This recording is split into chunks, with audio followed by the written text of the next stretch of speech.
100 Trainings, ich aber Jogginghosen. An die schmiere ich öfters mal die Poppel aus meiner Nosen. Und duschen tu ich bloß, wenn ich zum Fegeln vor. Also selten, aber Ausnahmen bestätigen die Regel. Keine Sau in meinem Freundeskreis hat ein Schloh. Ey, du laberst doch einen Scheiß. Ja, schon. Jeder, der mir irgendwas glaubt, ist selber schuld und dem ist dann wahrscheinlich nimmer zum Helfer. Blamieren dann sie bloß Menschen mit einem viel zu großen Ego. Was reimt sie auf Ego?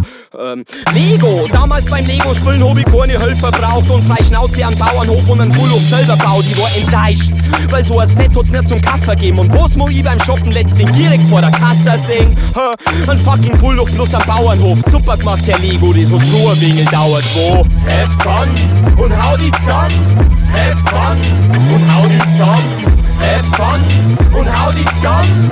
Have fun und hau die zusammen. Have fun und hau die zusammen. Have fun und hau die zusammen. Have fun und hau die zusammen. Have fun und hau die zusammen. Was kannst denn du überhaupt? Blöd daherreden. Sorry, aber mehr da tut mein Brain nicht hergehen. Wenn ich auf eine dumme Frage mal keine Antwort weiß, dann verzieh ich bloß meine Fresse und laut anderen Schoß. Wenn es Arschadel brummt, ist das Herzadel gesund. Ich bin so sausüß, keiner nimmt mir Ferkel, was krumm, Loser mal. Hörst meinen inneren Beat brummer? Fuck, jetzt ist was mitgekommen. Shit. Akademiker und Singles mit Niveau find's bei Elite-Partner live wie mich. Die findet man bloß im Zoo oder am Klo oder auf Partys ziemlich sicher in dem Eck, wo die Luft so komisch schmeckt, so wie ein Ladeflaschen Becks ess. Leben ist voll die Mordsgaudi. Wer ein Negerkuss wird essen mit am Vollbord, geh hau die doch her.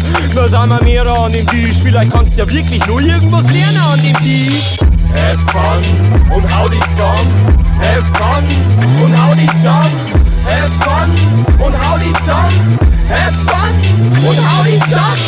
Have fun und hau die zusammen. Have fun und hau die zusammen. Have fun und hau die zusammen. Have fun und hau die zusammen.